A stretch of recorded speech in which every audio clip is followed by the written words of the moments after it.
Hi there and welcome to day 42, the final day of the 6-week challenge. Still here at my mum's house, outside in the garden. I'll just walk around a little bit so you can get a view of some of the things. You can probably hear some running water. That's my mum's pond, which is to the side of me.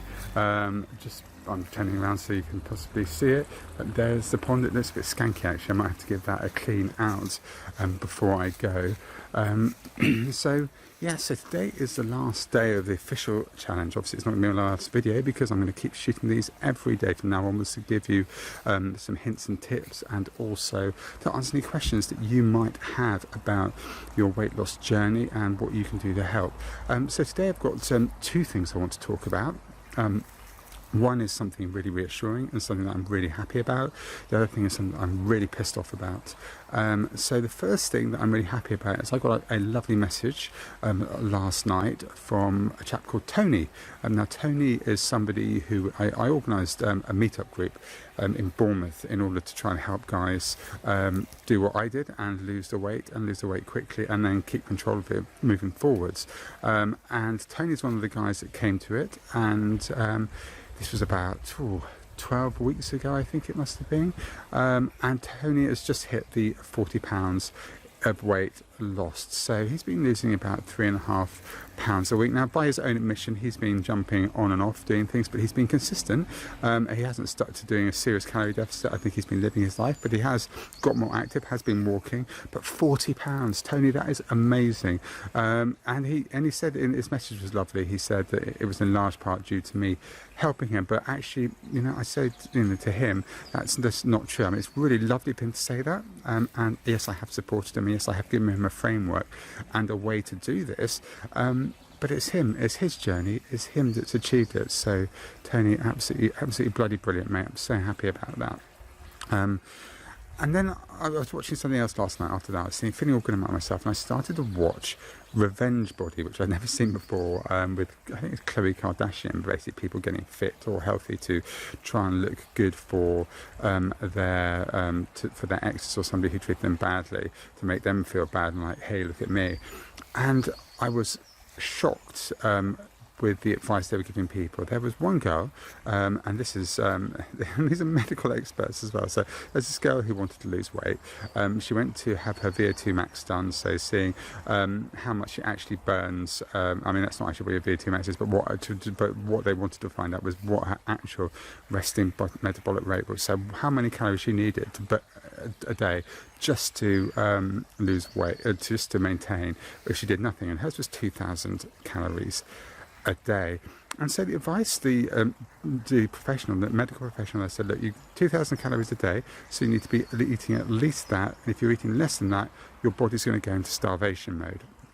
And so the trainer then said, what I want you to do, and she had like a celebrity professional trainer, is an hour's cardio every day in your heart rate zone, and eating to at least 2,000 calories a day, and then the pounds will start to drop off. I mean, what a pile of absolute shit. I mean, really, I'm so angry about it, so annoyed at this stupid misinformation. Number one, if you have a basal metabolic requirement of 2,000 calories a day and you eat less, you're not going to go into starvation mode. That's absolute bollocks. This whole starvation mode thing is disproved. It's rubbish. It's not true. The Minnesota experiment did not show that to be the case. It is just a theory. Yes, if you lose weight, and when you lose weight, your metabolic requirement will go down because you have less of you to actually carry around. So obviously, you're not going to need as many calories. If you're 40 stone, you're going to need more calories to maintain that weight than if you're 20 stone.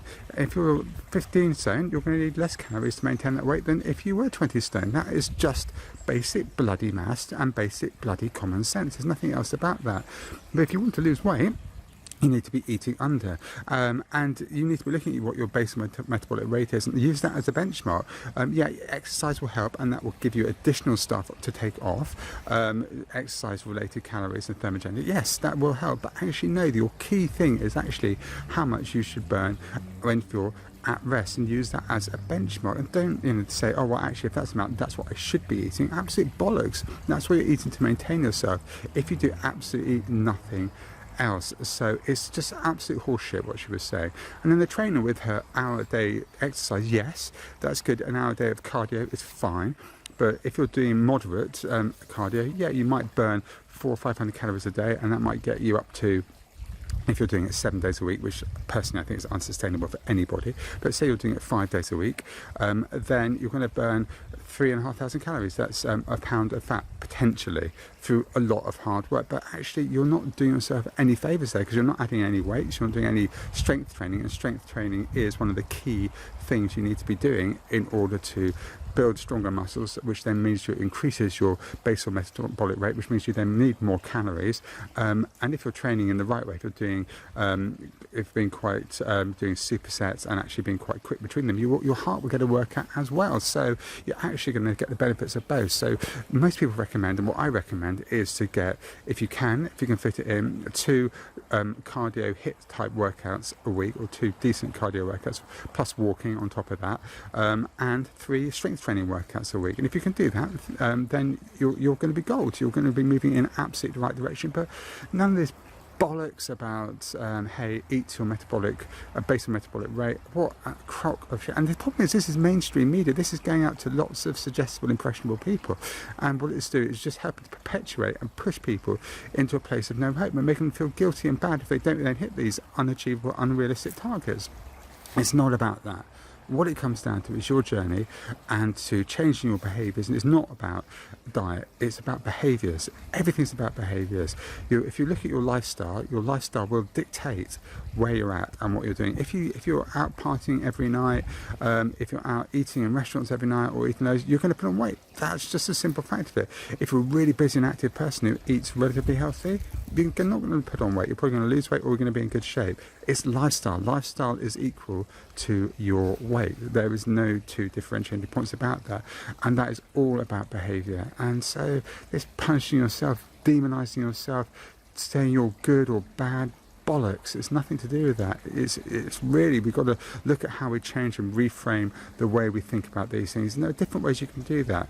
For me, if you're going to reframe the way you think about food, I like to do extreme calorie deficit for a short period of time, for they call it a very low calorie diet, for 2 to 4 weeks, ideally 4 weeks. And the main reason for that is not about the weight loss, although it's a lovely side benefit, but it's about changing your relationship to food, making you realise that you don't need to eat loads of food to be satisfied. You don't need to be reliant on food. You don't need to let food control you, because when you do that, you take away the power of food. You take away that from yourself, and you can start to instill better behaviours and habits around food.